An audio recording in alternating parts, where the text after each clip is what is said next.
Brad Nowell, Bud Gaw, and Eric Wilson formed Sublime in 1988. The crew started playing backyard parties in Long Beach, California, and selling cassettes, and eventually grew to become one of the most popular bands in America. This is Sublime's tragic real story. The band Sublime rose to popularity in the early 1990s amid the grunge scene. But instead of the grungy Seattle sound of heavy guitar and screaming frontmen fueled by Gen X angst, Sublime's breezy Cali reggae punk, as described by Pitchfork, sounded more like dudes having a good time, and we were all invited to the party. We grew up on the alley living across from each other, and started playing music when we were about 12, I guess. The band formed in 1988 and landed their first official gig at a club on July 4th of that year. By 1989, Brad Nowell joined Miguel Happold in launching Skunk Records, the label that would release Sublime's first single in 1991, Date Rape, and several of the band's subsequent records. It was because we wanted to make a record, so we saved up our money.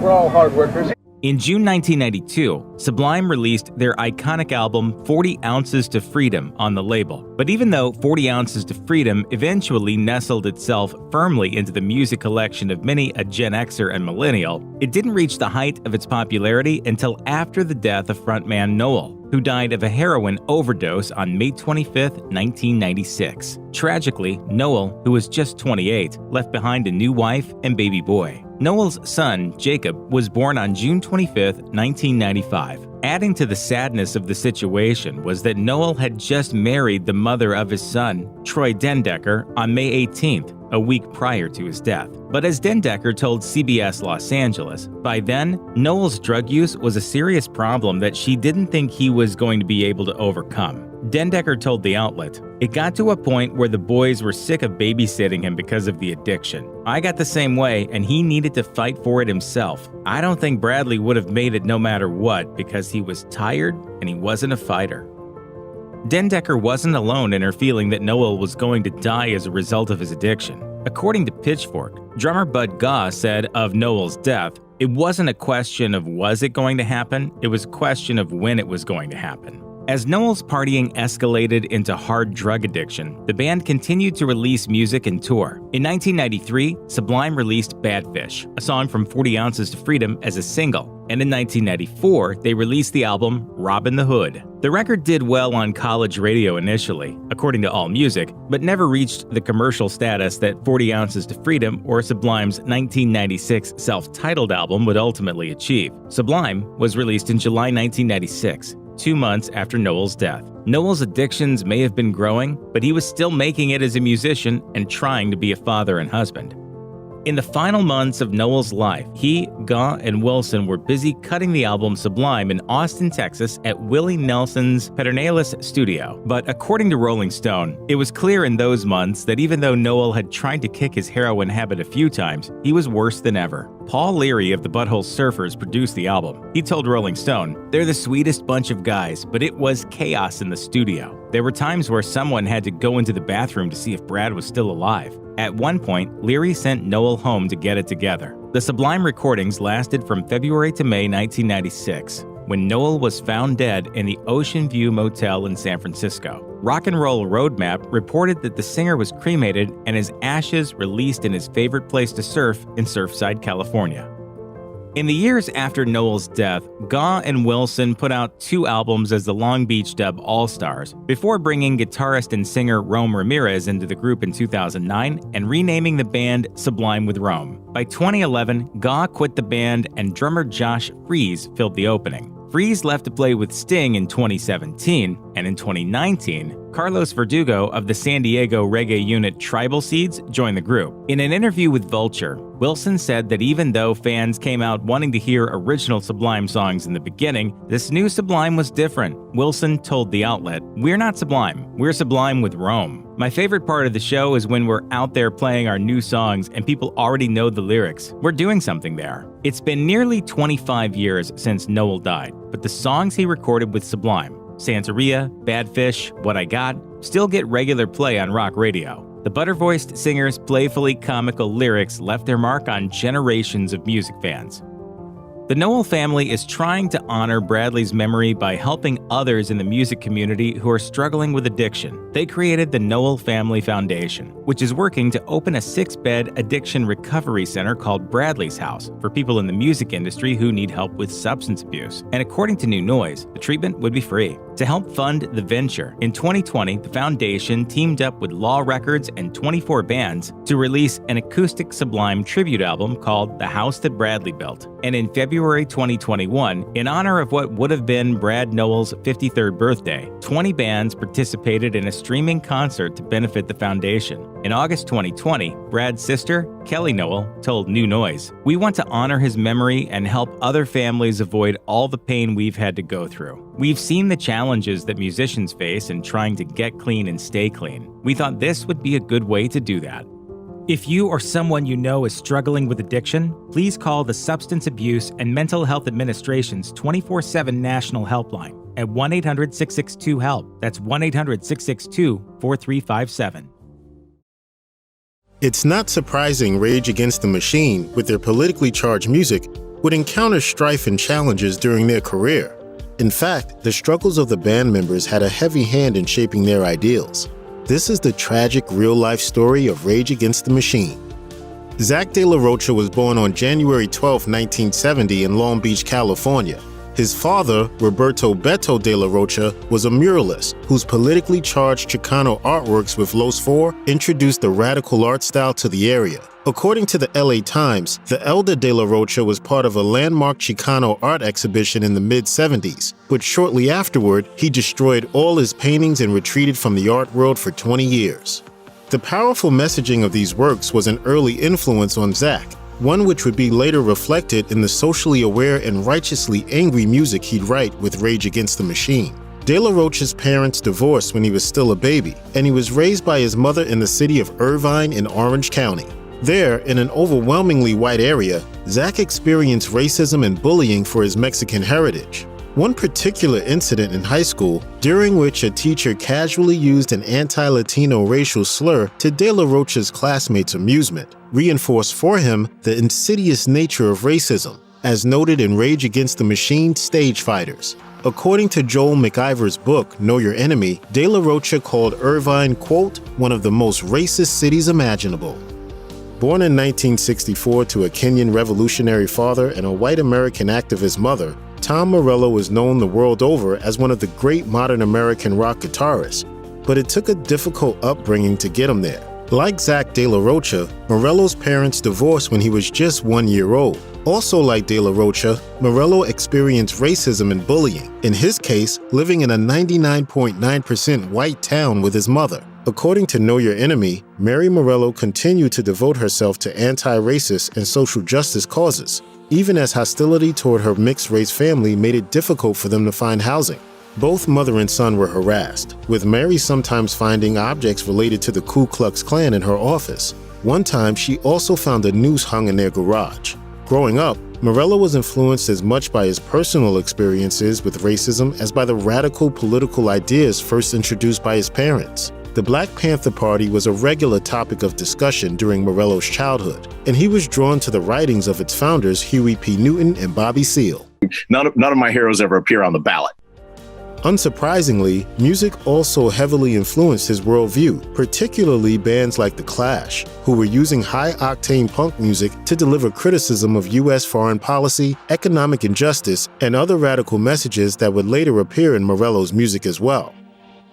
Bassist and backup vocalist Tim Comerford was born in Irvine, California in 1968.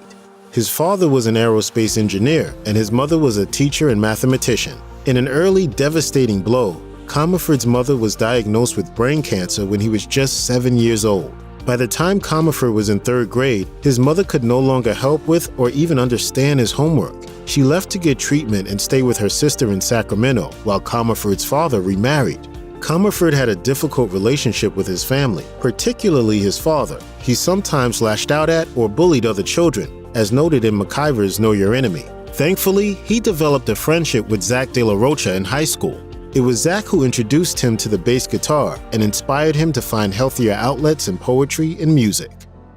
Even though his upbringing was marked with serious challenges, Morello excelled in school and was the first student from his high school to attend Harvard. After graduating in 1986 with a Bachelor of Arts in Social Studies, he moved to Los Angeles, where even a history of hardship and a degree from an Ivy League school couldn't guarantee him work. With music already a driving goal of Morello's, he searched for daytime and part-time gigs that could support him without getting in the way of his music. In addition to odd jobs and menial labor, Morello took up exotic dancing to pay the bills. From there, he went to work for California Senator Alan Cranston, an experience which furthered his disillusionment with the American political process. Right from the start, Rage Against the Machine wrote music that was loudly and fiercely opposed to American systems of power. Politically charged songs like Bulls on Parade and Killing in the Name were launched onto the charts and into radio, controversial messaging and all. Still, all the popularity in the world couldn't stop Rage Against the Machine from being censored regularly. One of the most infamous early examples of this was their first and only performance on Saturday Night Live in April 1996. According to Rolling Stone, the band's two-song performance was cut down to one after they attempted to hang upside-down American flags on the amps during the set. With billionaire and then Republican primary candidate Steve Forbes hosting the show that night, Rage saw the perfect opportunity to voice their opposition. Instead, they were essentially chased from the studio and banned from performing on Saturday Night Live ever again. As with their history of censorship, Rage Against the Machine has a long and storied tradition of having their shows disrupted or shut down by police. According to the Seattle Times, Sheriff Bill Weister attempted and ultimately failed to block the band from performing a concert at Washington State's famous outdoor venue, The Gorge, claiming that Rage's presence would lead to disorderly behavior. Furthermore, a performance and demonstration at the 2000 Democratic National Convention led to a crowd of about 8,000 getting chased out and beaten with batons by mounted police and fired on with rubber bullets. At least 6 people were arrested, an action which was condemned by the American Civil Liberties Union. You have 15 minutes to disperse. Perhaps most notable was the New York Stock Exchange incident.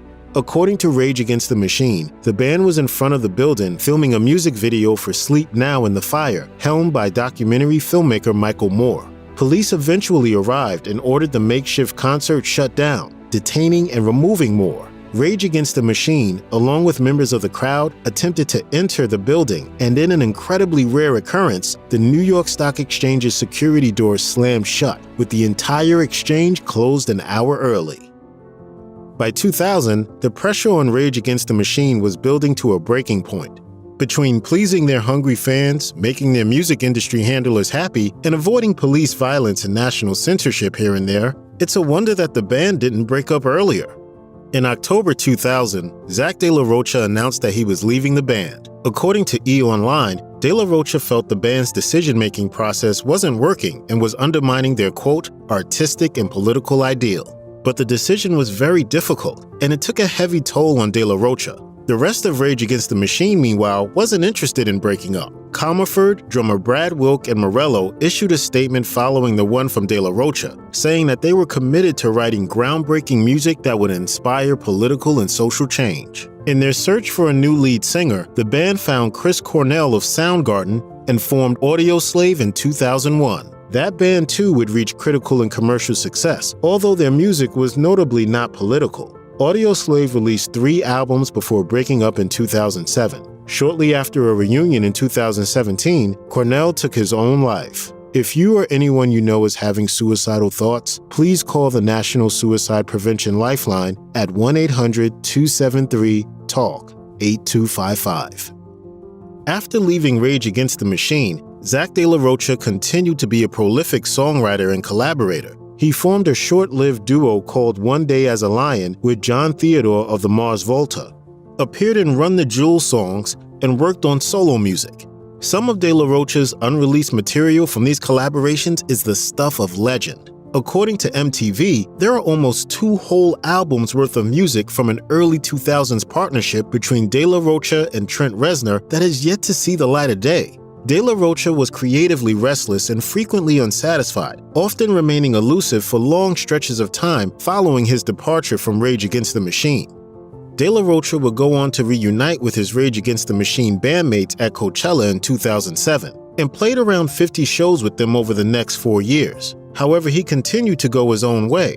De La Rocha was strangely absent during the highly charged 2016 election year, even as his former bandmates got together to form Prophets of Rage with members of Public Enemy and Cypress Hill.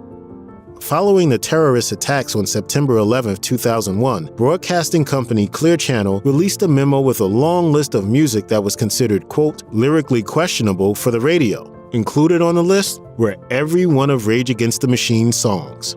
In 2007, RATM shook the music world with their first reunion performance at Coachella. According to MTV, Zack de la Rocha wasn't vocal between songs until it came time to discuss the Bush administration. In a passionate aside during the song Wake Up, the singer proclaimed, "Our current administration needs to be tried, hung, and shot. We need to treat them like the war criminals they are." This, of course, led to backlash, with some claiming that the band wanted the president assassinated. From De La Rocha's perspective, this wasn't true. He differentiated between being tried for war crimes and being assassinated. But considering his and his band's history of bold and controversial statements in direct opposition to the country's systems of power, it's no surprise that nuance was missed. If conservatives were hoping the 2007 Coachella outrage would keep Rage Against the Machine off the airwaves, they were sorely mistaken. In fact, although that performance was intended to be a one-off, the band went in the opposite direction. In 2008, they performed huge concerts coinciding with both the Republican and Democratic national conventions. Rage's massive show in Minneapolis during the RNC was flanked with police in full riot gear. The band took the stage in Guantanamo Bay-esque orange jumpsuits and black hoods. Accounts vary, but between 70 and 100 people were arrested after the performance when fighting broke out between the police and the crowd. Additionally, the band's twin performance during the Democratic National Convention in Denver that year was no less controversial. This time, the show was followed by an anti-war protest led by about 50 veterans of the Iraq War. Marchers said they wanted to hold Barack Obama to his promise of ending the war. After they finished playing, Rage led more than 4,000 audience members behind the vets on a 4-mile march to the convention, leading to a tense 5-hour standoff with the police. Rage Against the Machine were set to reunite once again and headline 2020's Coachella Festival. As the coronavirus pandemic began to rapidly worsen, the spring event was postponed to October, according to Billboard. It was then canceled outright. Rage Against the Machine's own planned reunion tour was also canceled in the wake of the pandemic, which in many ways is a tragedy in itself. Critics have always sneered at Rage's ongoing struggle to use music to institute real social change, but the band never stopped backing up their ideals and their artwork with real-world action, no matter what tragedies and challenges they were thrown against. Legendary Southern rockers Lynyrd Skynyrd have traveled a road that's been anything but smooth. They've weathered more tragedy than many groups, and through it all, they've made some truly epic music. Their albums are classics of the genre, including songs like Sweet Home Alabama, Free Bird, and many more. Here's the tragic, real-life story of Lynyrd Skynyrd. Fans of Lynyrd Skynyrd know that drummer Artemis Pyle survived the horrific plane crash that claimed the lives of other group members, but might not realize aviation was a passion he shared with his father, a retired Marine awarded a Purple Heart for injuries sustained while fighting in the South Pacific during World War II. Artemis Pyle followed in his father's footsteps. He enlisted in the Marines and hoped to pursue a career in civil aviation after the service. He even took flying lessons in the Marines, and his father, then a civilian, did as well. But tragedy followed when Del Pyle was killed in a mid-air plane crash over Albuquerque in 1971. In an interview with radio personality Eddie Winters, Artemis recalled how his father had been hit from above and behind by a B-57 weather reconnaissance bomber. Dad was in his Cessna 150 flying over some property that he was going to build houses on. He liked to do that. He liked to look at pieces of property from the air. He was killed instantly. That kept me from really losing my mind because Dad never suffered. He was doing what he loved and then he was gone.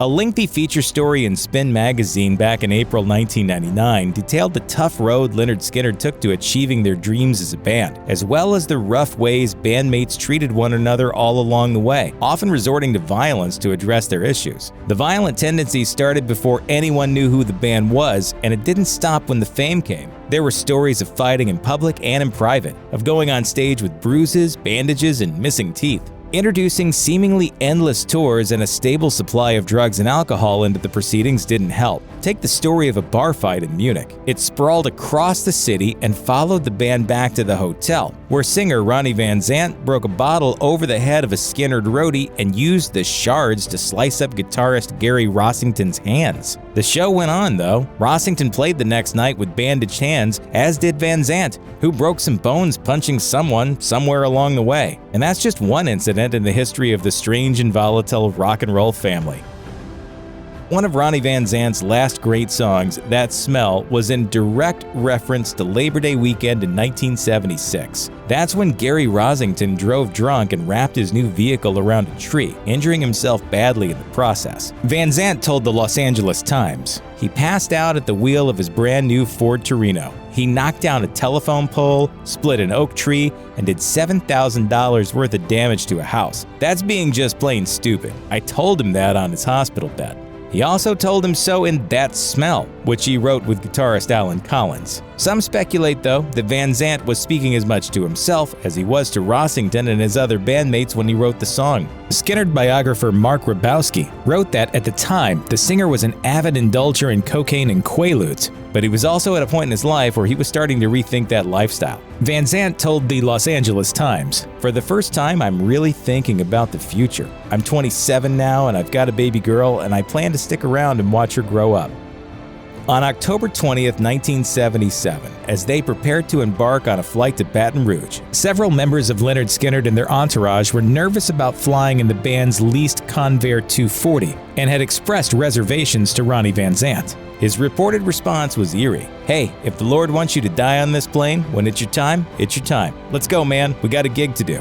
According to reports, almost 2 hours into the flight, both of the plane's engines died, and it began a 10-minute free fall into a dense forest of pine trees close to the Mississippi-Louisiana border. When it was all over, the cockpit and tail had separated from the cabin, and the plane had cut a 500-foot path through the woods. 7 people were dead, including Ronnie Van Zant, guitarist Steve Gaines, and his sister Cassie, a background singer for the group. Suddenly, the cover of what would be the original band's final studio album, Street Survivors, seemed full of terrible foreshadowing. The album had been out 3 days, and the cover featured the band members standing in between burning buildings. Steve Gaines, in particular, seemed to be engulfed in flames, his eyes closed. The record was pulled from the shelves until Skynyrd's record company could manufacture an alternate cover. And while it all seemed prescient, no one could have actually predicted the crash would happen, and that it would silence the leading voice of Southern rock.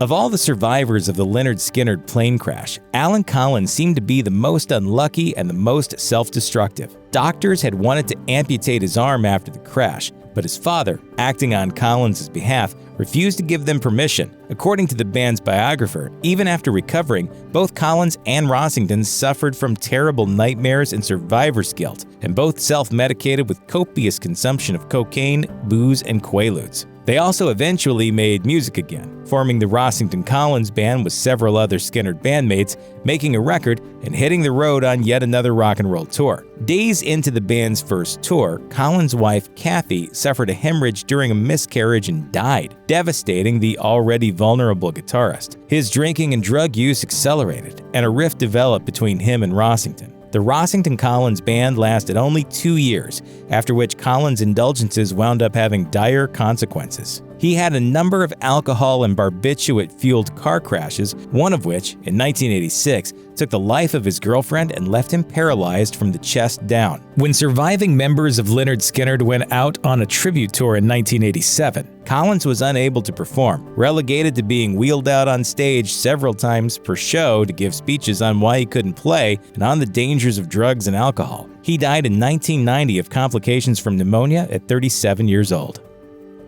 Bassist Leon Wilkeson was among the most severely injured in the Skynyrd plane crash, and his heart stopped twice on the operating table. The left arm injury was of particular concern. It was his fretting arm when he played bass, and his wounds had gotten infected, nearly leading to the arm's amputation. Even after he recovered, he had severe nerve damage and minimal range of motion in that arm, causing him to hold his bass guitar almost upright for the remainder of his performing days. Other issues affected his health in the years after the crash. On a tour in the early 90s, Wilkeson awakened in the tour bus in a pool of his own blood, his throat having been cut by someone on the bus. He survived, but the perpetrator was never identified. In 2001, he was cited for driving under the influence in Florida, a charge he was preparing to face in July of that year. He never did, though, as he was found dead in a hotel room. According to the autopsy, Wilkeson was suffering from liver and lung diseases at the time of his death, with drug intoxication as a contributing factor. Huey Thomason was Southern rock royalty even before he joined Lynyrd Skynyrd in 1996. As one of the founders, chief songwriters, and singers of the Outlaws, he was responsible for a number of the genre's classic songs, including their version of the cowboy anthem Ghost Riders in the Sky. Fittingly, legend has it that the Outlaws were signed in 1974 by Arista Records president Clive Davis after he saw the band open for Lynyrd Skynyrd, and at the suggestion of Ronnie Van Zant. Thomason claimed he joined Skynyrd on a 6-month contract and wound up staying 9 years. When he left in 2005, he did so on good terms, and for the right reasons. He told Classic Rock Revisited, "I just felt like I needed to do something different. I really didn't do any singing with Skynyrd. I wanted to get back to doing what I love to do." He reformed the Outlaws and hit the road, headlining small venues and opening for bigger bands. Tragically, he died of a heart attack in his sleep on September 9, 2017. Billy Powell nearly lost his nose in the plane crash that ended Lynyrd Skynyrd for a decade, but of all the passengers on the plane, he was among the least grievously injured. He was the only member of Skynyrd to attend the funerals for his bandmates Ronnie Van Zant and Steve Gaines, as the rest of the survivors were still in the hospital. Powell played in the Rossington Collins Band after the crash and was one of the first Skynyrd members to sign up for the 1987 reunion and subsequent tours, but he was not always well. In the early morning hours of January 28, 2009, Powell called police in Orange Park, Florida, complaining of dizziness and difficulty breathing. By the time police and paramedics arrived at Powell's home, he was unconscious and unresponsive. He was pronounced dead after repeated attempts to revive him failed. According to one report, he had failed to show up for a cardiologist appointment shortly before his death. The next Lynyrd Skynyrd album, God and Guns, included Gifted Hands, a song dedicated to Powell. Gary Rossington cheated death when he survived the plane crash that killed Ronnie Van Zant and Steve and Cassie Gaines, and he continued to tell the Grim Reaper exactly where he could go. The issue was his heart, which has been through a lot, particularly in recent years. In 2003, Rossington had quintuple bypass surgery after doctors discovered during routine screening that he was suffering from coronary artery disease. In 2015, he suffered a heart attack. Then, in August 2017, Lynyrd Skynyrd announced that Rossington's scheduled procedures, once again to fix problems with his heart, led the band to cancel some dates on that year's tour. With their leader's health a concern, Lynyrd Skynyrd announced a farewell tour in 2018, even as Rossington shared something incredible with the Tampa Bay Times. "I've had heart attacks on stage a lot. I don't want to just say, well, we're never going to end, because I don't want to die and then end it that way, which is a heavy thing to talk about, but I have to." It wasn't long before the farewell tour took on yet another meaning, when guitarist Ed King passed away in 2018. King, who had been with the group since 1972, started out as a temporary replacement and just ended up staying. Rolling Stone reported that while the cause of death wasn't immediately specified, his passing came after a battle with lung cancer. In spite of tragedy after tragedy, the music of Lynyrd Skynyrd lives on. It might not be played by the same group of good old Southern boys anymore, but it still holds the same deep meaning it did for fans decades ago. Perhaps the best kind of immortality there is. Over the years, the Doobie Brothers have sold nearly 50 million records worldwide, won 2 Grammys, and been inducted into the Rock and Roll Hall of Fame. But despite all that success, the band have had to overcome a number of setbacks and personal tragedies. This is their story. In 1970, the counterculture movement had mostly reached its peak. The Beatles had broken up, and the Vietnam War was slowly beginning to wind down. But the Doobie Brothers were just getting started. When singer, guitarist, and co-founder Patrick Simmons enrolled at San Jose State to escape the draft, he met co-founder and guitarist Tom Johnston, who'd been roommates with the drummer John Hartman. The three had hopes of becoming like their heroes, Moby Grape, but they'd soon be on their way to developing an image and sound of their own. And after a few jamming sessions, they realized they had something. It was after indulging in a smoking session or two that one of their roommates suggested they call themselves the Doobie Brothers. In a later interview with Rolling Stone, Johnston explained, "We said, that's a stupid name, but we'll use it because we don't have one. It was probably the only time we were going to use it."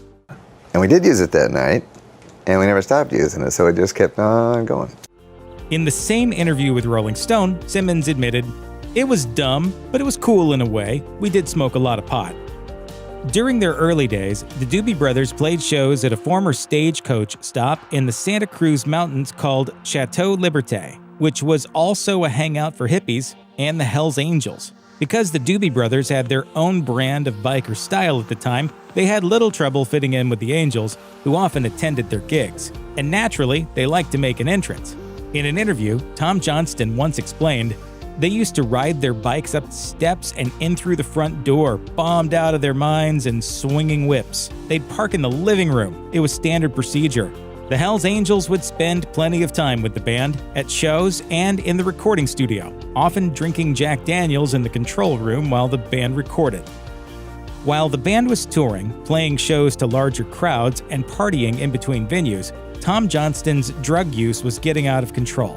In 1973, Johnston and a friend were busted for heroin and weed in California. Johnston told Rolling Stone, "A lot of drugs were a problem, booze too, all of it. Everybody partied to an extent, so whatever your weapon of choice was, it almost didn't matter." In 1975, Johnston was rushed to the hospital after suffering from an ulcer, only 5 shows into their tour promoting their 5th album, Stampede. He later ended up at a Los Angeles hospital when his heart stopped and he nearly died. Johnston explains, "It was getting bad out there, but I didn't know how bad. I didn't have any control over it. I was major league bummed that I had to come off the tour. I felt like I was screwing the band over." Johnston's bandmates were soon put in a bad spot. They still had to complete the tour or else they'd face a lawsuit. So the Doobie Brothers revamped the band, adding drummer Keith Knudsen and guitarist Jeff "Skunk" Baxter. They also wanted to add someone else who could play keyboards and sing Johnston's parts. And as it just so happened, Baxter knew the perfect guy.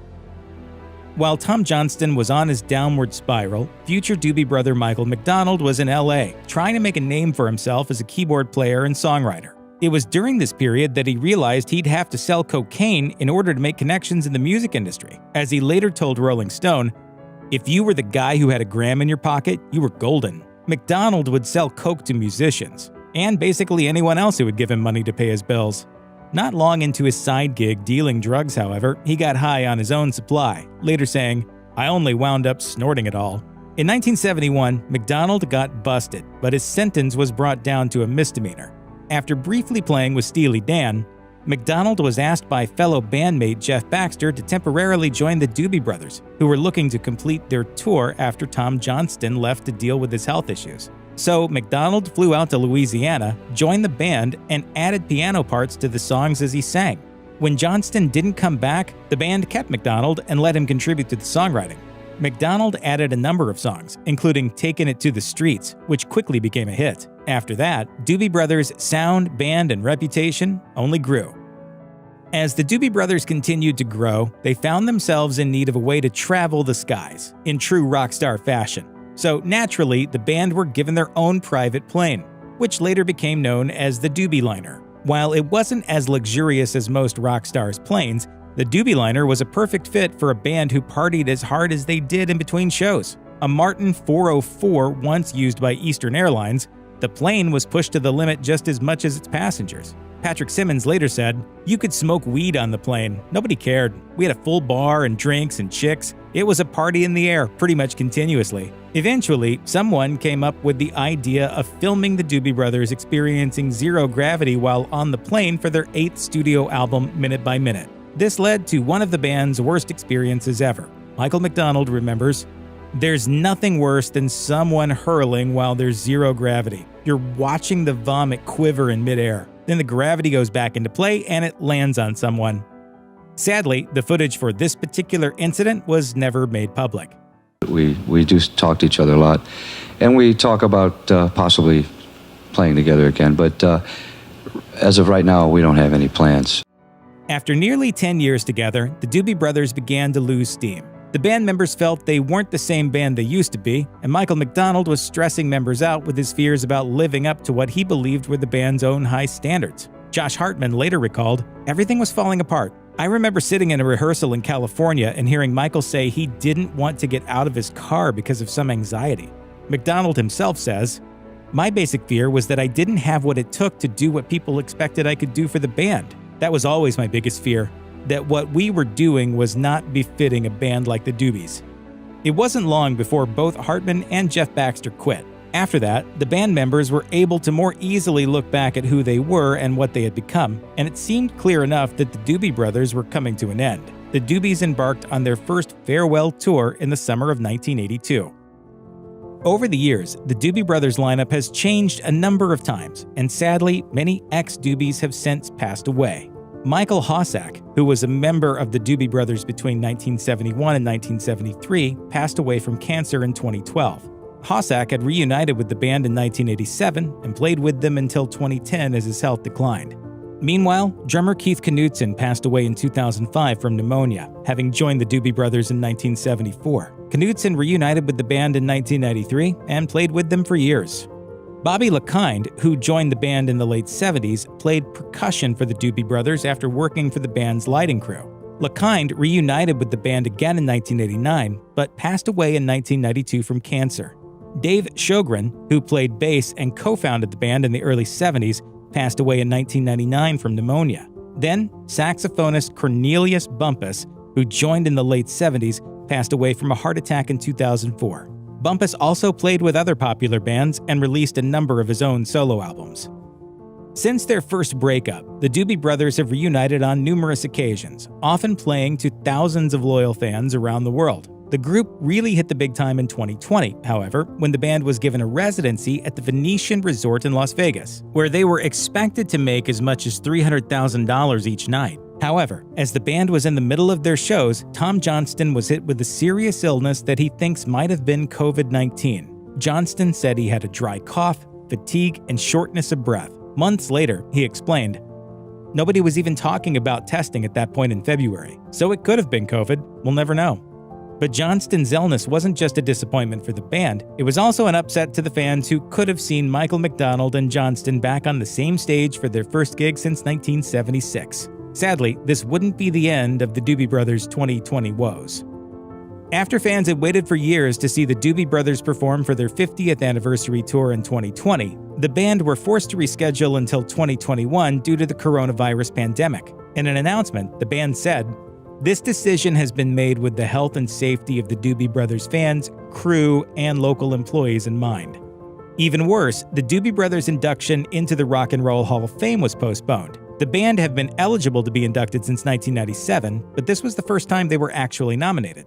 Speaking about their nomination, band member John McPhee said, "It's something that we didn't know if it would ever happen, quite honestly. It's been a long time that we've been eligible, so when it finally happened, even after all that time, it's still a little bit of a shock." The ceremony was replaced by pre-recorded tributes combining archival footage and new commentary from the inductees and various celebrities. In the end, maybe Tom Johnston put it best when he said, It's been quite a trip, and we aren't done yet. These days, Bill Murray is known for all kinds of strange things, including snagging people's french fries, crashing parties he's not invited to, and a whole lot more. And now, he can add something else to the list: not paying the Doobie Brothers for using their song "Listen to the Music" in his golf apparel commercials. In September 2020, the Doobie Brothers' lawyers sent a well-deserved warning to Murray's company, William Murray Golf, saying, "It's a fine song. I know you agree because you keep using it in ads for your Zero Hucks Given golf shirts. However, given that you haven't paid to use it, maybe you should change the company name to Zero Bucks Given." The Doobies' lawyer, Peter Paterno, didn't pull any punches either, saying, "This is the part where I'm supposed to cite the United States Copyright Act, excoriate you for not complying with some subparagraph that I'm too lazy to look up, and threaten you with eternal damnation for doing so. But you already earned that with those Garfield movies, and you already know you can't use music in ads without paying for it." Of course, Murray's lawyers had to respond, saying, "First, I would like to compliment you on finding levity in the law at a time when the world and this country certainly could use a laugh. We would also like to confirm that both our firm and the good folks at William Murray Golf are indeed fans of the Doobie Brothers music, which is why we appreciate your firm's choice of taking it to the streets rather than to the courts. All's well that ends well, then, and who knows? Maybe the Doobies have just found a special guest for their 50th anniversary tour. The Ramones are one of the most influential and important rock bands of all time, but it definitely didn't come easy. Here's a look at the tragic real-life story of the Ramones. In 1974, four old high school buddies reunited to form a new band, the Ramones. They soon turned New York's CBGB club into ground zero for a fresh sound that would soon be called punk rock. For each of them, the band was a welcome escape from childhood troubles. Bassist Dee Ramone, whose real name was Doug Colvin, wrote in his autobiography Lobotomy: Surviving the Ramones, "People who join a band like the Ramones don't come from stable backgrounds. Punk rock comes from angry kids who feel like being creative." For Colvin, that instability stemmed from domestic violence at home. According to Vice, he responded by dropping out of high school and getting into drugs and prostitution. For guitarist Johnny Ramone, aka John Cummings, his dark childhood came courtesy of an emotionally abusive father and violence at school. He wrote in Commando, the autobiography of Johnny Ramone, "I didn't do too well with the nuns who would smack me around all the time. I don't think I even did anything to deserve it, but they would hit me with a stick." For lead singer Joey Ramone, aka Jeffrey Hyman, the violence came at home courtesy of an abusive father. Hyman also faced health issues from birth. Born with a rare tumor called a teratoma, Hyman underwent surgery at just a few weeks old and was a sickly child as a result, suffering from poor circulation and frequent infections. And Tommy Ramone, aka Thomas Erdelli, well, he was born in Hungary to Holocaust survivors, and his family was forced to flee to America during the Hungarian Revolution of 1956. After Tommy Ramone left the band in 1978 to focus on producing music, Mark Bell was brought in to replace him. Taking the name Marky Ramone, Bell was an on-again, off-again member of the band for the next 2 decades. The off-again part was because he was fired from the band in January 1983 because of a massive drinking problem. The previous year, he had gotten so drunk that the band had to cancel the show because he couldn't play. That was the last straw. Bell wrote in his book Punk Rock Blitzkrieg, My Life as a Ramone, that Joey Ramone called him and said, "You can't be in the band anymore. I feel bad about it, but there's nothing I can do. These guys feel they just can't handle you anymore." Richard Reinhardt, aka Richie Ramone, took over as drummer while Bell checked himself into rehab twice, including once after he drove drunk and crashed his car into a store. On the road to sobriety by 1987, he was finally asked back into the Ramones after Reinhardt quit over a financial dispute. For its 5th studio album, 1980's End of the Century, the Ramones looked to change up their pure and simple sound and hired producer and future convicted murderer Phil Spector. By all accounts, it was an uncomfortable process. According to Far Out, things got so intense between Spector and Johnny Ramone that Spector hired a bodyguard. But as it turned out, Spector was probably the scarier one. Dee Ramone wrote in Lobotomy: Surviving the Ramones that on one occasion at Spector's house, the producer pointed a handgun at them and forced them to listen to him sing and play the Ronettes hit Baby I Love You until about 5 a.m. Yikes.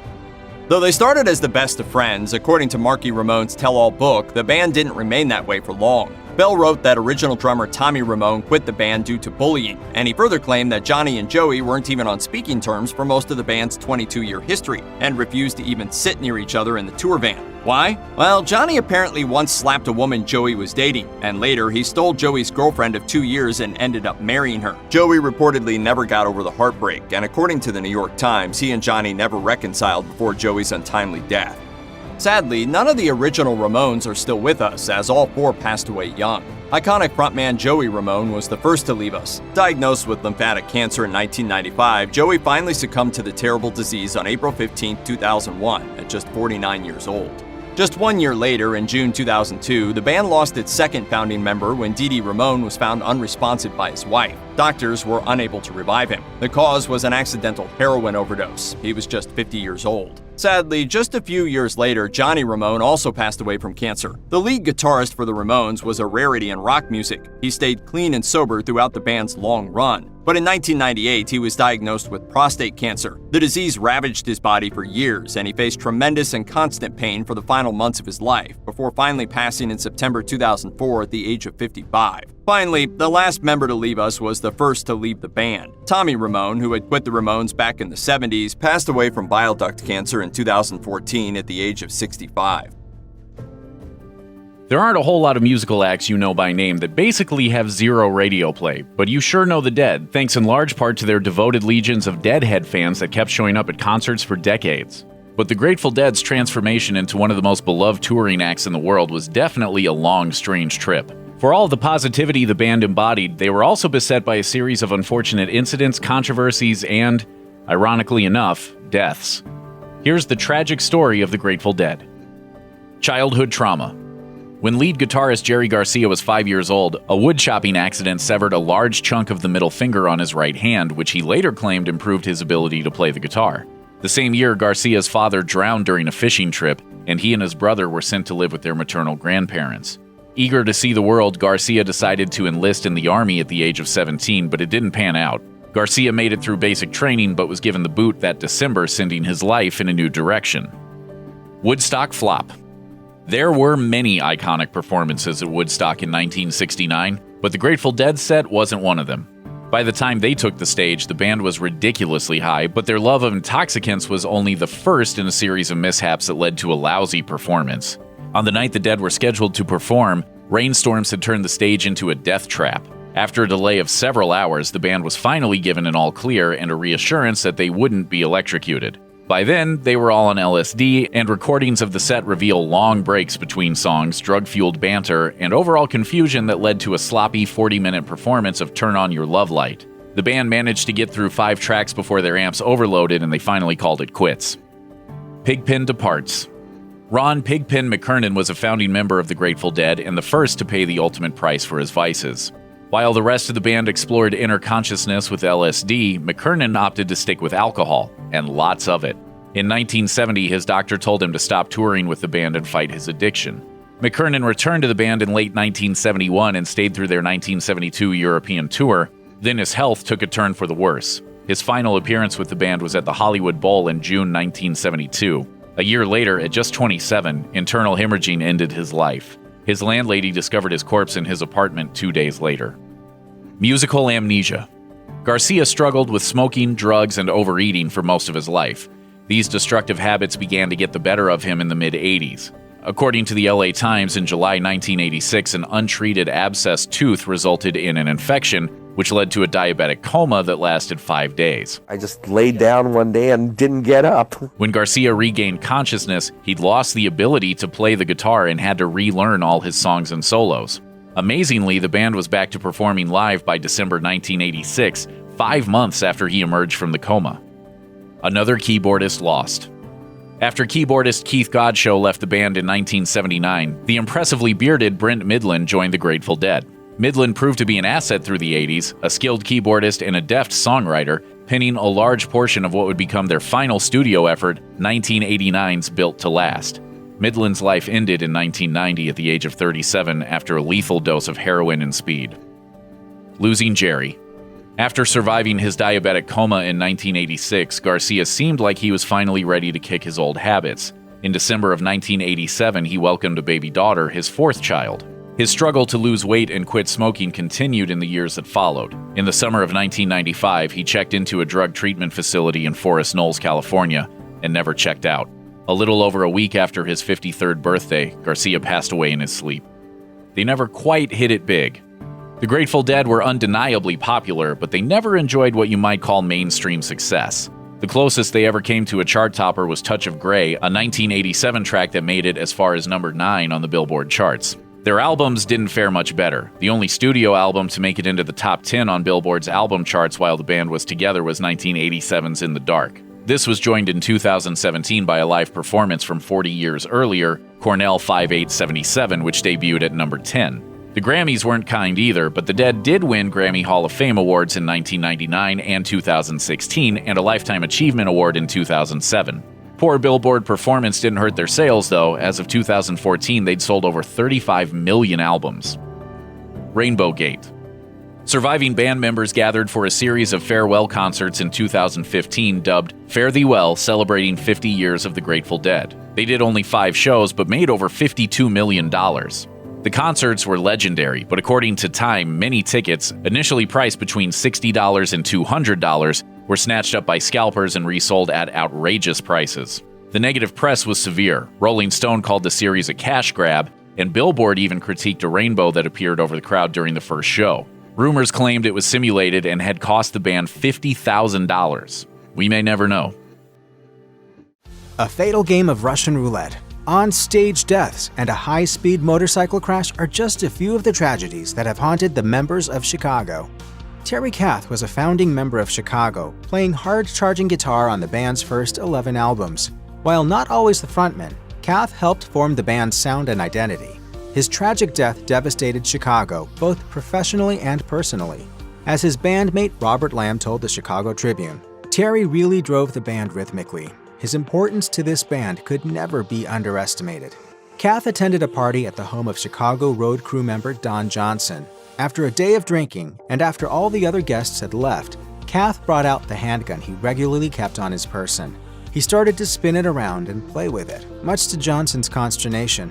According to the New York Times, Kath assured his host the gun was not loaded before placing the firearm to his head and squeezing the trigger. Tragically, there was a bullet in the chamber. It entered Kath's brain and instantly killed him. The rock star was 32 years old. We had this mindset in the band, well, we're all men, we know our limitations. That was bull. Chicago's multi-instrumentalist Walt Parazator turned in one of the longest tenures with a single band in rock music history.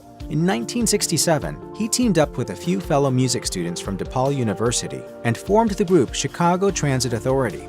Eventually, that same project became known simply as Chicago. One of just a few founding members who'd stick with the group for as long as possible, Parazator played saxophone and flute in Chicago for 50 years. However, he retired from playing live with the band in 2017 due to a serious heart ailment. Any hope of Parazator ever returning to Chicago would fade, owing to another health issue. In April 2021, Parazator wrote a news post on Chicago's website announcing that he'd been diagnosed with Alzheimer's disease, a progressive neurological disease that impedes movement and is characterized by severe memory loss and confusion. In the late 1960s, Bill Champlin formed the San Francisco-based rock and horns band Sons of Champlin.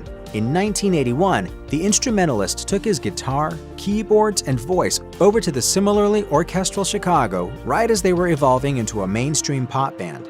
Champlin stayed with Chicago until 2009, later joining with fellow band exile Danny Serafin in California Transit Authority.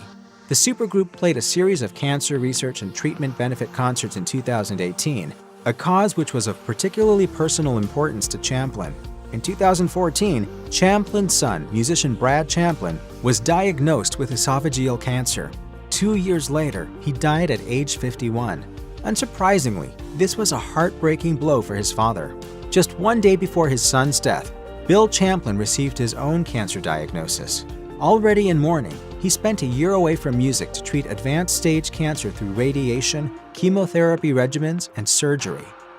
Percussionist Lodir de Oliveira was born and raised in Brazil and got a big break when he joined a troupe headed by globally popular bandleader Sergio Mendes in the mid-1960s. Following a move to the United States, he played on Joe Cocker's hit Feeling Alright. When Chicago was looking to incorporate South American musical traditions into its sound, they invited the percussionist to play on Chicago 6 and Chicago 7, and thereafter made him an official member of the group. When Chicago went fully pop in 1982, De Oliveira was dismissed and returned to Brazil, resuming his career as a session musician and sideman. By September 2017, he was regularly playing alongside Brazilian musician Jovi Joviniano. In an interview with O Globo, Joviniano recalled that one night he looked over at De Oliveira during a performance to find him face down on his instrument. He was pronounced dead at the scene at the age of 77. In 1995, session guitarist Keith Howland joined Chicago, playing on records and on their regular concert tours as they segued from hitmakers into a legacy act. In a band with a consistently changing membership that allowed it to continue for more than 50 years, Howland wound up the longest-serving guitarist in Chicago's lengthy history. However, his tenure with the band came to an abrupt end 26 years later. Just before taking the stage for a concert in Louisville, Kentucky in November 2021, Howland suffered an accident that left his arm so broken that he was unable to play guitar for the foreseeable future. A replacement played with Chicago for the band's remaining tour dates, but after the announcement of a 2022 tour, Howland bowed out. He announced his departure in a Facebook post, writing, "I have given serious thought in the last few weeks, and honestly, as to what my future might look like.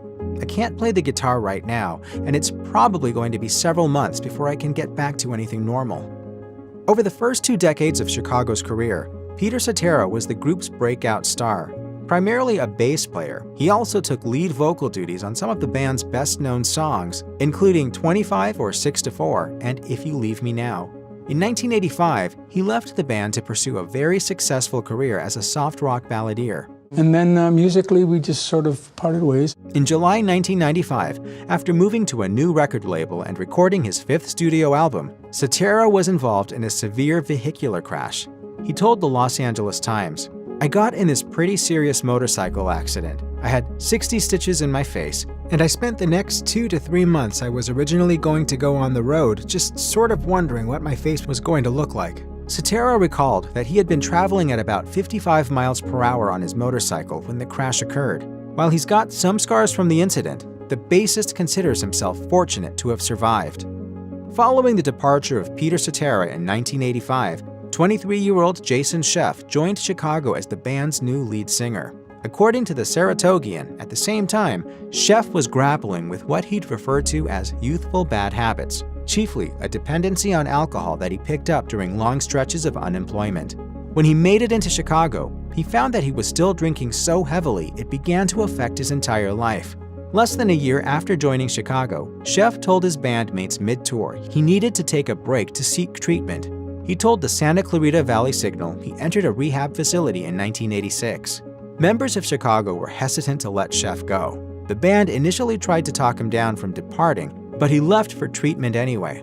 Scheff remained in Chicago until 2016, and according to his blog, he's never had a relapse into substance abuse. As their noisy arrangements and visceral lyrics might suggest, Nine Inch Nails has a dark history. But did you know even the FBI has kept an eye on them? Or what about a key member's drug addiction and onstage violence? This is the tragic lineage of Nine Inch Nails. Almost every breakout musician you'll hear about has one thing in common. They're all young. Your typical musician starts performing around age 20, and many are even younger. Compared to many of his contemporaries, Trent Reznor got a late start. Reznor's home of Cleveland, Ohio is not renowned for its music scene. Despite its lacking reputation, the city had a respectable number of bands, in several of which Reznor spent his mid-20s playing keyboard. By the late 80s, Reznor wasn't happy with his prospects in the Cleveland scene. In a risky attempt to start producing his own music, he took a job as a maintenance man at Cleveland's Right Track studio. The work wasn't glamorous and the pay wasn't fantastic, but according to AllMusic, Reznor and the studio's owner had a deal. Reznor could use the studio to record whenever other artists weren't booked in it. Decided to just give up everything else and go in a room and try to realize what I had to say. I knew I had something to say. Waxing floors by day and recording by night, Reznor soon had a set of demos for his new project, 9 Inch Nails. It surely wasn't the most exciting way to break into the industry, but it paid off when the demos started attracting attention from record labels. While Reznor had worked with many Cleveland musicians, he had trouble finding people he felt were a good fit for his new sound and weird schedule. It was due to this complication that Reznor started out by recording virtually every instrument himself. Even after signing to entrepreneur Steve Gottlieb's label, TVT Records, Reznor still chose to play almost every instrument on the first 9 Inch Nails album, Pretty Hate Machine. However, he did invite his friend Richard Patrick to play guitar on the record, and he recruited his former bandmate Chris Vrenna to play drums. Reznor's independence became a trademark for 9 Inch Nails Records, as he only occasionally asked for input from other musicians. This approach had the side effect of alienating Reznor from others around him, which in turn contributed to Reznor's persistent struggles with depression and substance abuse. I've always had a sadness and a sense of abandonment, I think, haunting me, and never feeling like I fit in anywhere. It wasn't until Reznor met Atticus Ross, working on 2005's With Teeth, that he found someone he could work with all the time. Ross would eventually become the only other permanent member of 9 Inch Nails. By 1989, Pretty Hate Machine was nearly ready, and it was time to release a single. They selected the track Down In It, the first song Reznor had ever written. A dark yet danceable rock song with lyrics about depression, negative self-image, and some hints of drug abuse, it fit perfectly with the gloomy introspection of 90s alternative music. The song didn't make it anywhere near the charts, but it did catch the attention of some industrial music fans. Some attentive listeners pointed out the song was incredibly similar to the Canadian industrial band Skinny Puppy's track Dig It, which came out 3 years prior. Rumors even flew around that 9 Inch Nails used some of the same samples in their song. Several years later, Reznor admitted Down In It was absolutely a ripoff of Dig It, according to the NIN hotline. While tons of famous musicians and songwriters have ripped each other off, both intentionally and accidentally, it's probably for the best that the mainstream of music consumers never really came down on Reznor with these accusations. Starting a career off with a reputation for plagiarism would certainly have complicated 9 Inch Nails' early career. Though Down In It's similarity to Dig It went unnoticed by the general public, its music video raised many more eyebrows. According to Mental Floss, even the FBI was intrigued by the gritty, low-budget production. The video features Trent Reznor and members of his touring band wreaking havoc in a parking garage. For the video's final shot, Reznor was supposed to look like he fell off the roof, so he laid on the ground with fake blood around him and cornstarch smeared on his face. The idea was to attach the camera to a weather balloon, let it float upward, and then run the footage backward to make it look like the camera was moving toward Reznor instead. This went fine until the balloon got away, taking the camera with it. It landed over 100 miles away in a Michigan field, where a farmer discovered it and turned the footage over to authorities. What the FBI saw was a corpse, 2 men standing over it, and a third man running away at full speed, which was actually a crew member trying to catch the balloon. They thought they had found a recording of an actual murder. After opening up an FBI investigation, they finally tracked down the source of the video and, satisfied Reznor was alive, closed the case. Down In It would not be the last controversial 9 Inch Nails video. The video for Sin, another song off Pretty Hate Machine, was widely banned due to sexual content, and the video for Closer needed heavy editing before any network would air it. In 1992, Reznor began work on a new EP, and he envisioned a short film to accompany it. The Broken EP had a much angrier sound, owing to the personal struggles of Reznor and his bandmates. To capture these elements on film, Reznor teamed up with director and industrial musician Peter Christopherson. The pair made a short film which featured a music video for nearly every song on the EP, all woven together in a framed narrative. In the film, a man is kidnapped by a serial killer and forced to watch the videos as he's tortured and, eventually, murdered. It was shot in the style of an amateur snuff film and featured extremely graphic violence. The film wound up being so intense, the project was scrapped even though it was 100% completed. Reznor did make a few VHS copies for friends, and some poor quality footage of the film leaked online. In 2006, a much higher quality copy of the film appeared on the internet, long rumored to have been leaked by Reznor himself. Lots of bands change record labels. It's a standard business move, and artists make this decision for many different reasons. Even if a band has a falling out with their label, it's rare for the conflict to ever go public. Trent Reznor, however, has had public disputes with his labels not once, but twice. 9 Inch Nails' first label, TVT Records, mostly released compilations of TV theme songs and novelty albums. Since Pretty Hate Machine was the label's first major success, TVT wanted Reznor to go for a similar sound when it came time to record its follow-up. Reznor refused to comply with TVT's request, but the label remained insistent. He eventually recorded Broken in secret and worked out a deal with producer Jimmy Iovine's label Interscope to release the record in partnership with TVT. The band's relationship with Interscope lasted much longer than it did with TVT. 9 Inch Nails continued to release albums through Interscope for another 15 years. After the record Year Zero came out in 2007, Reznor grew angry about the international pricing of his records and publicly trashed his label on the 9 Inch Nails website. He left Interscope shortly after. Thankfully, it's unlikely that another conflict like this will arise for Reznor, as he now releases 9 Inch Nails records through his own label, the Knoll Corporation. Creepy videos and record label drama weren't the only dark aspects of the Broken EP. Broken and its follow-up record, The Downward Spiral, were also recorded in a pretty ominous location, 10050 Cielo Drive in Los Angeles. Better known as the former home to actress Sharon Tate and director Roman Polanski, Cielo Drive was the scene of the grisly Tate LaBianca murders. It was there that a group of Charles Manson's followers murdered Tate and several of her guests in 1969. When Reznor found out the home was available to rent for cheap, he signed the lease immediately. However, he claims that he did not realize the house was a murder scene at the time. One of the more infamous details of the murder scene was the word pig written in Tate's blood on the home's front door. This fact inspired Reznor to start calling his home studio Le Pig.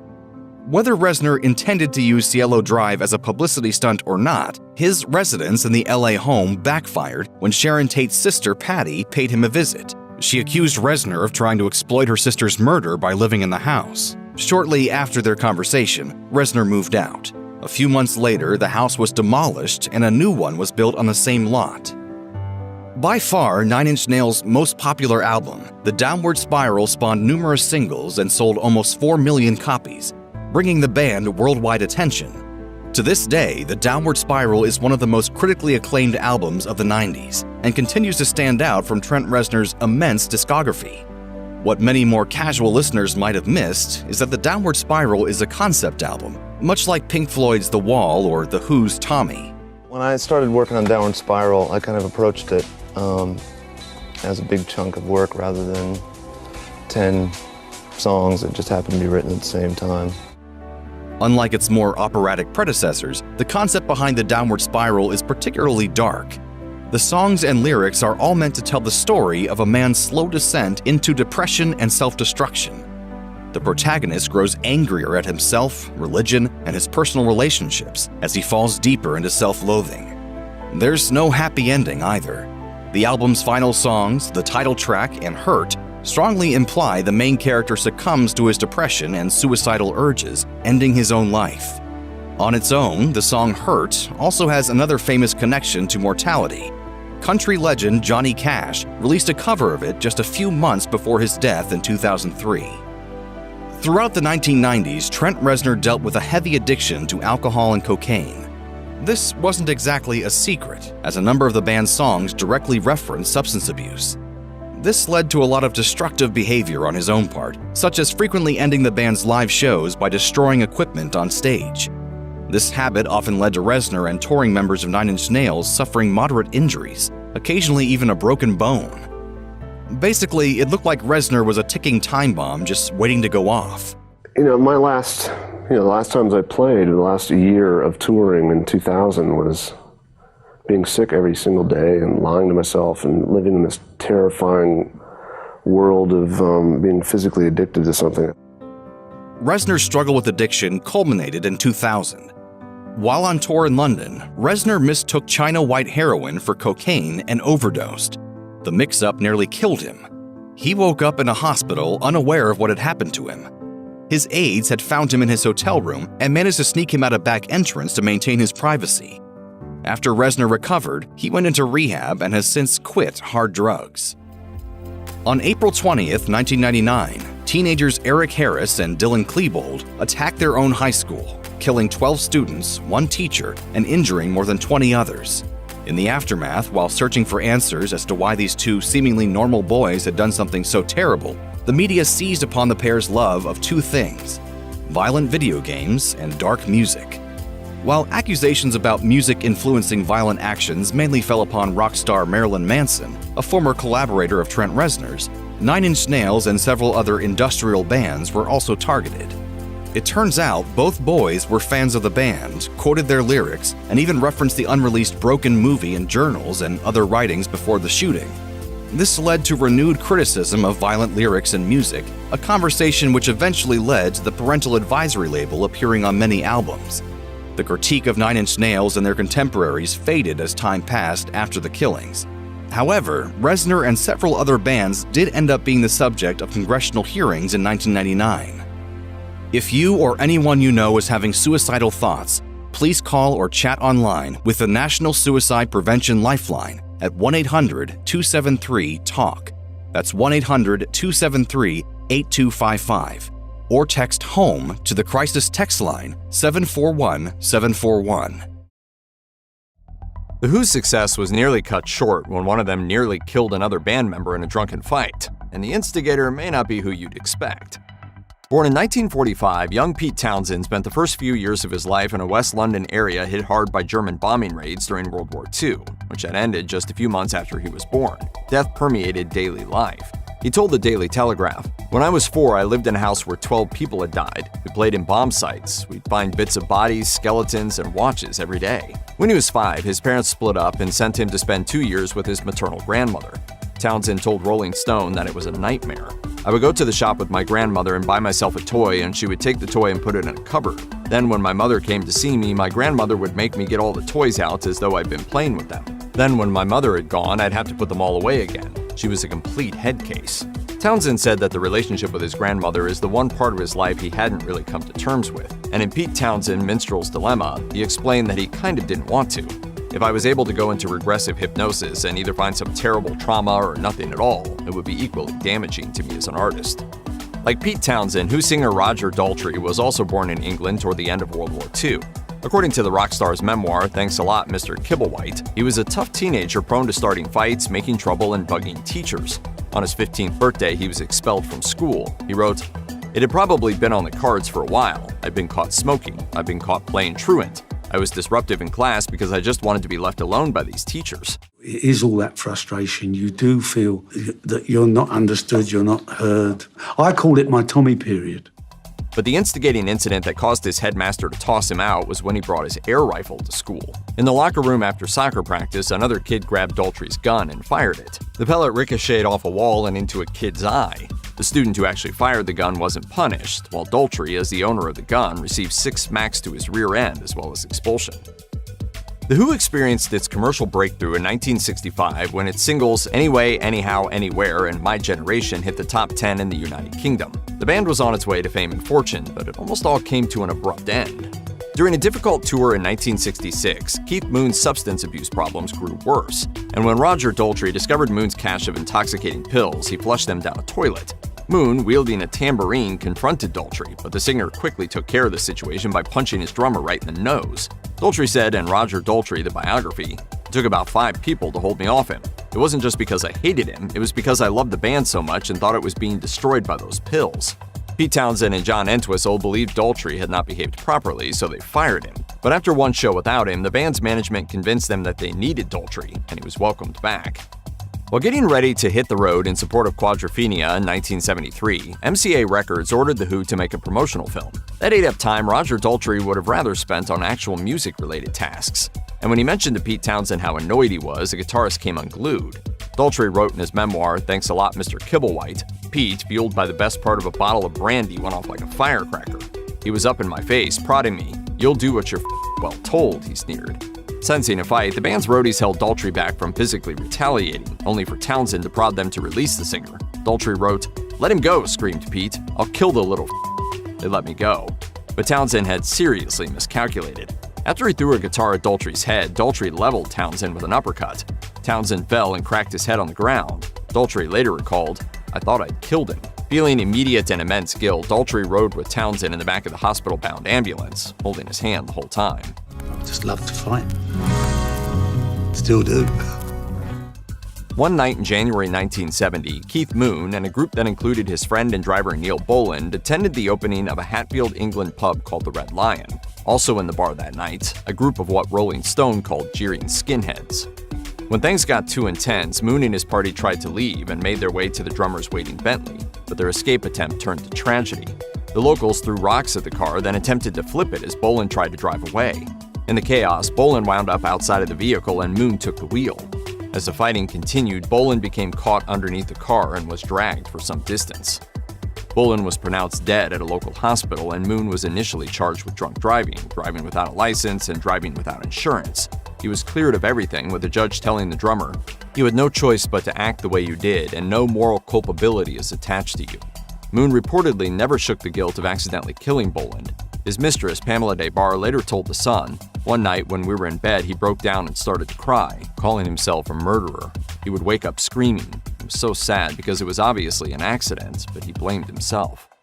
Even in the world of 60s and 70s rock music, where drinking hard and living it up were a matter of course, Keith Moon was known for his wild behavior fueled by his prodigious appetite for alcohol. For example, in 1973, Moon was so loaded up on tranquilizers and brandy that he passed out behind his drum kit during a San Francisco concert. By 1978, Moon came to the conclusion that his imbibing had gotten out of hand, telling Good Morning America that most days he was quite out of control. I mean, amazingly drunk. Moon attempted to quit drinking with the help of a doctor who prescribed him Heminevrin, a powerful sedative that helps alcoholics stop drinking by limiting withdrawal symptoms. On the evening of September 7, 1978, Moon went out to a club and ingested more than 30 of his pills. An overdose of Heminevrin can shut down the esophagus, which prevents vomiting. Moon choked in his sleep and died. He was 32. The Who was set to play Cincinnati's Riverfront Coliseum on December 3, 1979, and the seating arrangement for the show was, like most rock concerts of the time, largely festival style, unreserved, standing room only, general admission. About 14,000 people would have to battle each other to get as close to the stage as possible. Fans started to gather for the evening show at about 1:30 p.m., and by 6:30 p.m., a crowd of 8,000 aggressively pushed against the doors. It was 36 degrees and windy, and the crowd didn't want to wait for the doors to open at 7:05. The pushing turned into a stampede. People got knocked down, lifted up, and trampled as thousands rushed to get inside the doors, of which only 2 of 16 were fully opened.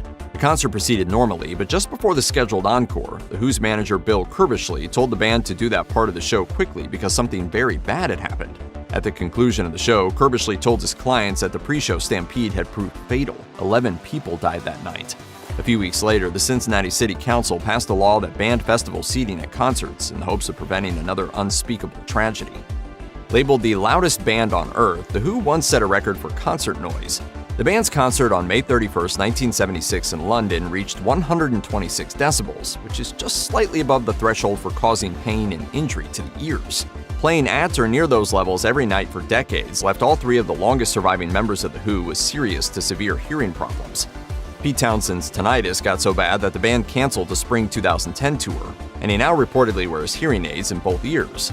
Townshend told the BBC that the late John Entwistle's hearing was so damaged that in 2000 he couldn't hear the rest of the band well enough to keep time with the music. And at a 2018 solo show in Las Vegas, The Mirror reported that Roger Daltrey told the crowd he employs in-ear monitors and lip reading to be able to sing along to the music as he is, quote, very, very deaf. People often come up and blame me for the fact that they're deaf. Yeah. The Who recorded into the 80s and from the 90s on consistently toured. After a handful of dates in England, the band's 2002 tour came to the US, with the first concert scheduled to hit Las Vegas on June 28th. That show didn't happen because the night before, 57-year-old Who bassist John Entwistle died. According to The Guardian, after spending the evening knocking back drinks with his bandmates, Entwistle entered his room at the Hard Rock Hotel and Casino at about 3 a.m. with an exotic dancer and self-proclaimed groupie. When she awoke the next morning at about 10 a.m., she discovered Entwistle unresponsive and his body cold. Her attempts to revive the bassist failed, as did those by paramedics. An investigation by the Clark County Medical Examiner's Office ruled that he died from a heart attack triggered by cocaine consumed earlier in the evening. Just 4 days after Entwistle's death, The Who continued as a duo. Daltrey and Townshend were back on the road working with hired musicians to round out the band. For decades, Roger Daltrey was in possession of one of the richest and most powerful voices in rock. His singing style was one part rasp, one part throaty wail, but singing that way night after night for years took a severe toll on his vocal health. The Who took a lengthy break before recording the 1978 album Who Are You, in no small part because Daltrey had to recover from throat surgery following an infection. In 2009, the singer played several Who concerts and found himself unable to hit the notes he could usually hit. 6 weeks before the band played the Super Bowl halftime show, Daltrey elected to have surgery rather than risk losing his voice entirely. He told CBS News that he sought out help at the Mass General Voice Center, where he was diagnosed with precancerous dysplasia and underwent an operation. I got depressed after surgery during what I call the big silence. That's when I realized what it would be like to not have a voice. In 2003, the FBI led a global sting to reduce the distribution of obscene material featuring children. The UK division, Operation Oar, ensnared 1,600 people, among them Pete Townsend of The Who. Townsend told authorities that in 1999 he'd used his credit card to access a website purportedly containing illicit materials because he was attempting to reveal how the banking industry was connected to child abuse content. This was an important cause for the rocker who'd experienced childhood abuse himself. He told BBC Radio 4, What happened is that I did not enter the website. I did make the transaction, which I immediately canceled. After a 4-month investigation by London's Metropolitan Police, Townsend was cleared of all criminal charges. However, he was required to list himself on the UK's Sex Offender National Registry for a period of 5 years because he'd accessed that illegal website. If you or anyone you know needs help with addiction issues, help is available. Visit the Substance Abuse and Mental Health Services Administration website or contact SAMHSA's National Helpline at 1-800-662-HELP 4357. A rock climbing death, a horrific concert catastrophe, and alcoholism have hounded the members of Pearl Jam throughout their careers. When Pearl Jam's founding fathers got together to form the group, bassist Jeff Ament and guitarist Stone Gossard were veterans of the Seattle scene.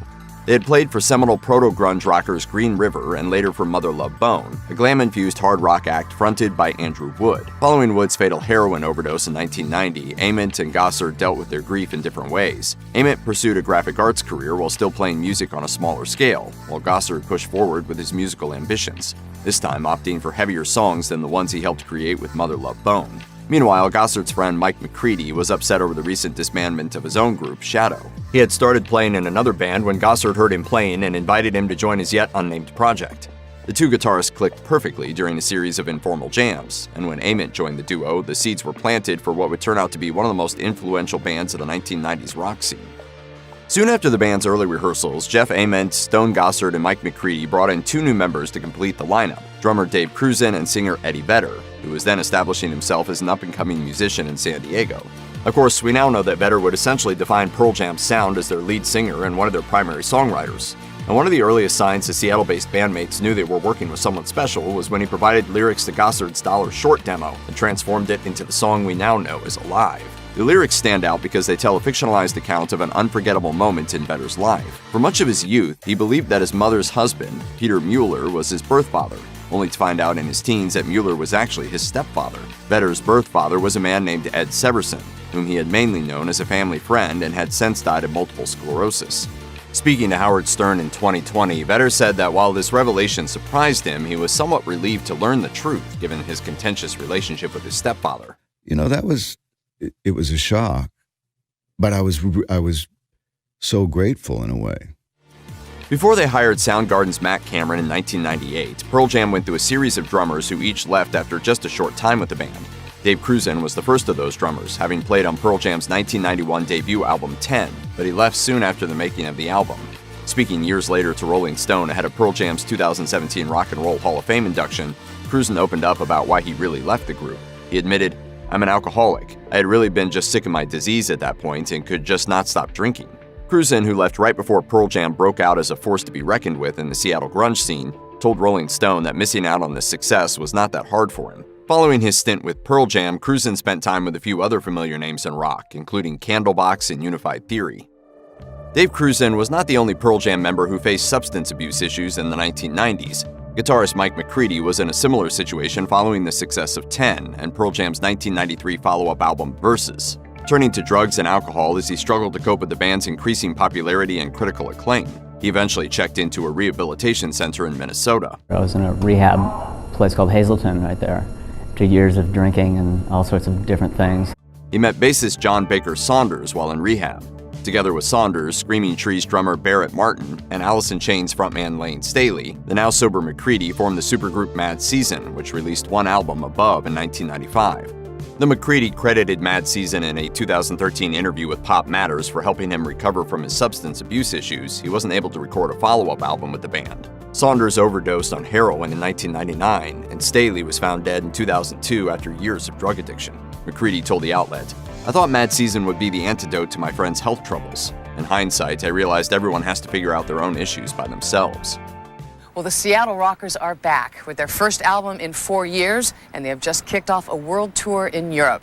On June 30th, 2000, one of the worst tragedies in the history of live rock concerts happened at the Roskilde Festival in Denmark, as 8 people died of suffocation in the audience during Pearl Jam's set, with a 9th attendee dying 5 days later. In a 2003 interview with Rolling Stone, Eddie Vedder admitted that the deaths at Roskilde impacted his band so much that they were strongly considering calling it a career. He said, "We came together as close as we could. People handled it in different ways. The guys whose general disposition is more emotional, they became more composed, whereas some of the people who are more conservative with their emotions, they kind of cracked." Vedder also revealed that Stone Gossard was most affected by the tragedy, to the point he was ready to quit after Roskilde. He added, "And I thought that if anyone ever lost their lives at one of our shows, that would be it. I would never play again." Despite how close they apparently came to disbanding, Pearl Jam was back on stage in the US about a month later. Vedder credited Sonic Youth's presence as their opening act as a huge boost. In particular, he thanked Sonic Youth co-founders Thurston Moore and Kim Gordon's young daughter Coco for boosting his spirits on tour. The years 2016 and 2017 were rough ones personally for Eddie Vedder. In 2016, his half-brother Chris Mueller died in a climbing accident. Years later, he would dedicate the song Brother the Cloud from his 2022 solo album Earthling to his brother's memory. He also opened up to Howard Stern in 2020 about how the loss affected him and his family. That one took me down so hard. I seriously didn't know if I was going to get out of that one. 1 year after Chris Mueller's death, Vedder's longtime friend, Soundgarden frontman Chris Cornell, died by suicide, and this loss also had a tremendous impact on the Pearl Jam singer. The two had first worked together when Vedder and Cornell duetted on lead vocals on Hunger Strike, a song from Temple of the Dog's self-titled tribute album to Mother Love Bone's Andrew Wood. In the Stern interview, Vedder reflected on his friendship with Cornell and how they only saw each other a few times in the last decade or so of Cornell's life. I still haven't quite dealt with it, or... I'll get stronger as time goes. If you or anyone you know is having suicidal thoughts, please call the National Suicide Prevention Lifeline by dialing 988 or by calling 1-800-273-TALK, 8255. Broken homes, abusive childhoods, and the death of a bandmate. Here's the sad but true story of one of history's greatest metal bands. Listen to just 2 or 3 Metallica songs and you'll realize lead singer, rhythm guitarist, and lyricist James Hetfield is carrying a lot of pain and anger. He's a metal frontman after all. A lot of Hetfield's angst comes from his upbringing by parents who were firm believers in Christian Science. In a 2020 interview with Metal Hammer, Hetfield said, "Our parents didn't take us to the doctor. We were basically relying on the spiritual power of the religion to heal us or to shield us from being sick or injured. And so at school, I wasn't allowed to sit through health class, to learn about the body, to learn about illnesses and things like that. Even trying out for his school's football team was a problem because his parents wouldn't let him get a physical. Hetfield's mother died after refusing treatment for cancer. Metallica's Mama Said is about his relationship with her, and The God That Failed is about how Cynthia Hetfield's religious beliefs cost her life." Playing music and being of service, going on tour, playing, writing, creating. Thank God so much for that. In 2001, Metallica lead guitarist Kirk Hammett told Playboy, "James comes from a broken home and I come from a broken home, and when I joined the band, we kind of bonded over that. I was abused as a child. My dad drank a lot. He beat the shit out of me and my mom quite a bit." It may not be surprising, since many of us probably don't expect folks with healthy childhoods to make a living playing thrash metal. For Hammett, music wasn't just a hobby, it became a place of comfort and peace, even if he preferred material full of rage. Hammett got his first guitar around the time he was 15, and music became his go-to method of releasing pain or calming down. On the Backstage The Devil in Metal podcast, he admitted, "Basically, guitar playing and music saved my life. It was a type of therapy for me. It made me feel better." He's maintained the habit over the years, saying, "I'm prone to depression like most people. My guitar helps me through all that." Forming a band with friends is the ultimate dream, and for Ron McGovney, that's how it all started. He met James Hetfield in middle school, and they jammed together as teenagers. Later on, Hetfield met Lars Ulrich, and the pair started Metallica. Eventually, McGovney joined the group as their bassist. McGovney played shows with Metallica and even recorded a 4-track demo. But tensions started to mount between the bassist and the rest of the band in 1982. After Dave Mustaine poured beer on his bass, McGovney kicked the band out of his home and completely quit the music business. In an interview with Shockwaves, McGovney explained, "I was so disgusted with the whole thing that I sold all my equipment, my amps, my cases. I even sold my Les Paul, which would now be worth about $1,200. I was just so pissed with the whole thing." After 4 years, a friend convinced him to join Phantasm, but his return was short-lived. McGovney quickly grew tired of fans attending the band's shows just because he'd been in Metallica, and he left the music business for good. The members of Metallica drank so much that they called themselves Alcoholica, but original lead guitarist Dave Mustaine was in a league of his own when it came to knocking back a bottle. In an interview with Loudwire, he admits, "I'd be aggressive and confrontational because I was a violent drunk. I lost all inhibitions when I was drinking, and that didn't go over too well in the end." In his 2011 autobiography, Mustaine details a particularly nasty fistfight with bandmates Hetfield and original bassist Ron McGovney that destroyed his relationship with the group. He was fired, then rehired, but his return was short-lived. In spring 1983, James Hetfield, drummer Lars Ulrich, and bassist Cliff Burton handed Mustaine a bus ticket and fired him. If you ever wake up and the other 3 band members are sitting within 2 feet of you, staring at you as you're rubbing sleep out of your eye, it's probably not a good sign. He was replaced by current Axeman Kirk Hammett. But Mustaine didn't take the rejection lying down. The fiery-haired and fiery-tempered rocker funneled his rage into a new band, fellow Big Four thrash outfit Megadeth, which has sold upward of 50 million albums of their own. But despite his success, Mustaine remained hurt over his firing for years, especially since Metallica has proven to be considerably more popular than his band. It's hard to watch everything that you guys do and you touch turn to gold, and everything I do can backfire. In 1986, Metallica, flying high off the success of their legendary third album Master of Puppets, were in Sweden on tour. Sadly, not all of them would survive it. On September 26, the group was asleep on their bus when the vehicle slipped on black ice and crashed. Almost everyone made it out alive, but 24-year-old bassist Cliff Burton, who defeated Hammett in a card drawing competition and therefore got to sleep in the top bunk, was thrown through a window and trapped under the bus. Whether he died on impact or when the bus fell on top of him a second time during an unsuccessful rescue attempt is up for debate. There have also been questions about whether the bus driver fabricated the black ice story to cover up driving drunk or falling asleep at the wheel, but he was officially cleared of wrongdoing. The band was devastated and the whole metal community mourned with them. Yeah, he was quite a character, very himself. He unapologetically Cliff. Former guitarist Dave Mustaine, who hated the band for firing him, wrote In My Darkest Hour after hearing the news. And fellow Big Four thrashers Anthrax dedicated their most popular record, Among the Living, to the bassist's memory. Decades later, the band still mourns Burton's loss. Hetfield recalled the tragedy in an interview with Metal Hammer, saying, "Coming out and finding your buddy under the bus is not something you want to go through. Our first reaction was anger, one of the things we were good at." Bassist Cliff Burton's death put the band in a difficult position.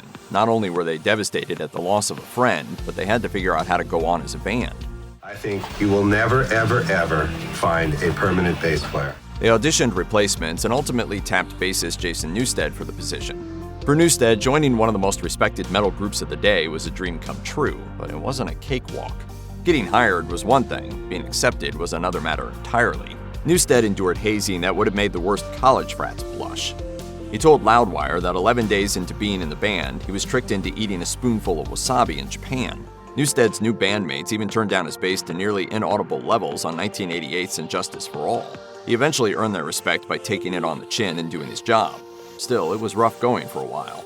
And although some of the pranks were the kind of messing with the new guy shenanigans you'd expect bored 20-somethings to indulge in, a lot of it came from a darker place. According to Ultimate Classic Rock, Hetfield later admitted, "We took a lot of our resentment, a lot of our grief, a lot of our despair around Cliff's death out on Jason. Right from the beginning, there was a lot of hazing that just separated him. I wish that didn't have to happen. We were brutal with him." In 1991, the two biggest rock titans were undoubtedly Metallica, who released the self-titled record known as the Black Album, and Guns N' Roses, who put forth Use Your Illusion 1 and 2 in September to enormous fanfare. The following year, the two bands joined forces for a brief North American tour.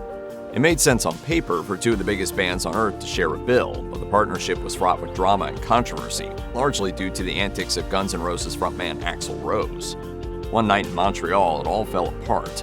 During the opening notes of Fade to Black, James Hetfield accidentally wandered into the path of a pyrotechnic blast and had to be rushed to the hospital with second and third degree burns. There was an incident with the pyrotechnics. Unfortunately, James is on his way to the hospital right now. Guns N' Roses took the stage early to appease the restless crowd, but Rose stormed off stage halfway through the show, complaining about sound issues.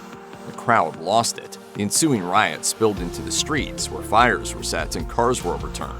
At least 3 police officers and 10 rioters were injured in the chaos. Hetfield later remarked on VH1's Behind the Music, "I go and light myself on fire and he upstages me." In the early 2000s, Metallica hit a rough patch. Not only had they not put out a beloved record in more than a decade, but tensions within the group were at an all-time high. Not the greatest time to put out a revealing behind-the-scenes documentary like Some Kind of Monster, but that's what they did. The band had sued Napster for allowing their music to be pirated, and while they had a point, fans revolted, accusing Metallica of becoming the establishment they'd always despised. Metallica is fortunate enough to make a great living from what we do. Most artists are barely earning a decent wage and need every source of revenue available to scrape by. Then James Hetfield went to rehab for alcohol and Jason Newsted left the band. The group tapped Suicidal Tendencies bassist Robert Trujillo to replace Newsted, but the problems continued. There were plenty of backstage fights, all captured on film, including one in which Hetfield stormed out of the room after getting into it with Ulrich. You know what, guys? Why don't we just go in there and just hammer it out, alright, instead of hammering on each other? Throughout it all, Kirk Hammett acted as peacekeeper, but he wasn't happy either. In Some Kind of Monster, he openly laments the lack of guitar solos in their then upcoming album Saint Anger. It might not seem particularly metal to publicly air your dirty laundry, but the movie was well received, with Rotten Tomatoes critics' consensus calling it a fascinating behind-the-scenes look at how Metallica survives one of their more turbulent periods. The members of Metallica were never known for hard drug use like Ozzy Osbourne and members of Aerosmith, Motley Crue, or Guns N' Roses, but that doesn't mean they were strangers to unhealthy substance use and addiction. James Hetfield had already been to rehab for alcohol once. Then in 2019, a message on the band's website read, "As most of you probably know, our brother James has been struggling with addiction on and off for many years. He has now, unfortunately, had to re-enter a treatment program to work on his recovery again. Fortunately, Hetfield has recovered, and Lars Ulrich feels optimistic about the band's future. I think Metallica is happier and healthier than it's ever been, ever, in 32 years. But Hetfield wasn't alone. Guitarist Kirk Hammett was also a heavy drinker. In an interview with Kerrang! Radio, Hammett remembered, "For f***ing decades, I'd go out after a show and carry on all night. I'd go back to the hotel room and play guitar for 2 or 3 hours and not remember anything the next day. I stopped drinking, and now I go back to my room and play guitar and remember everything." Hammett had also used cocaine for years, but ultimately beat it in an unconventional way by spending huge amounts of money on comic books to get his mind off things. Metallica are now respected elder statesmen of rock and metal. They're revered by countless up-and-comers and millions of fans around the world thanks to their game-changing albums and some of the most instantly recognizable hits in metal history, from Sad But True and Seek and Destroy to Master of Puppets and Battery. They've dealt with addictions, loss, fan backlash, and internal conflict, and somehow came out the other side as the same old Metallica fans have loved for decades. But all that hard living has taken its toll, and none of them are spring chickens anymore. In a May 2022 show in Brazil, James Hetfield became emotional, telling the audience that he fears his age has caught up to him. He's quoted by Metal Hammer as saying, "I've got to tell you, I wasn't feeling very good before I came out here, feeling a bit insecure, like I'm an old guy, can't play anymore. So I talked to these guys and they helped me. They gave me a hug and said, 'Hey, if you're struggling on stage, we've got your back.' And I tell you, it means the world to me." This prompted his bandmates, likely no strangers to those feelings themselves, to run up and embrace him. Through his tears, Hetfield thanked his audience, saying, "Seeing you out there, I'm not alone. I'm not alone, and neither are you."